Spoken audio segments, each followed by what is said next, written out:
কখনো কি ড্রাগন বা রক্ত দেখেছেন? উত্তরটা অবশ্যই না। তবে সেই অদেখা কাল্পনিক প্রাণীর রক্তের গন্ধের পারফিউম বানিয়ে ফেলেছে এআই। চীনের এই জাদুঘরে এখন সেই গন্ধই সবচেয়ে বেশি তৈরি করছে কৌতূহল। শুধু তাই নয়, সেখানে এআই প্রযুক্তি কয়েক মিনিটেই মানুষের পছন্দ বুঝে বানিয়ে দিচ্ছে ব্যক্তিগত পারফিউম।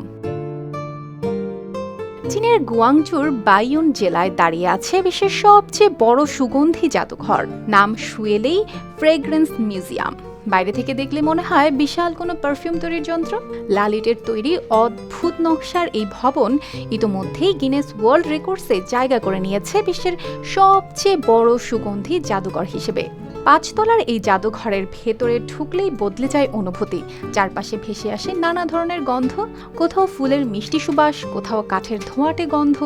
UV প্রোটেকশন যুক্ত Tibet luxury talcum powder, the next generation fragrance. আবার কোথাও অচেনা রহস্যময় সুগন্ধ। প্রায় 4000 বছরের সুগন্ধির ইতিহাস তুলে ধরা হয়েছে এখানে। প্রাচীন চীনা ধূপ থেকে শুরু করে আধুনিক আন্তর্জাতিক পারফিউম শিল্প সবকিছুই যেন একই ছাদের নিচে।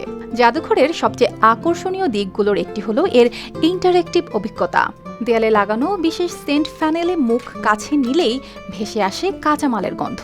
আবার কোথাও রোবটিক হাত ছোট ছোট বোতল সরিয়ে নিয়ে যাচ্ছে স্বয়ংক্রিয় লাইনে। তবে সবচেয়ে বেশি আলোচনায় আছে ড্রাগনের রক্ত সুগন্ধি। এক দর্শনার্থী জানান এর আগে এমন গন্ধ কখনোই অনুভব করেননি।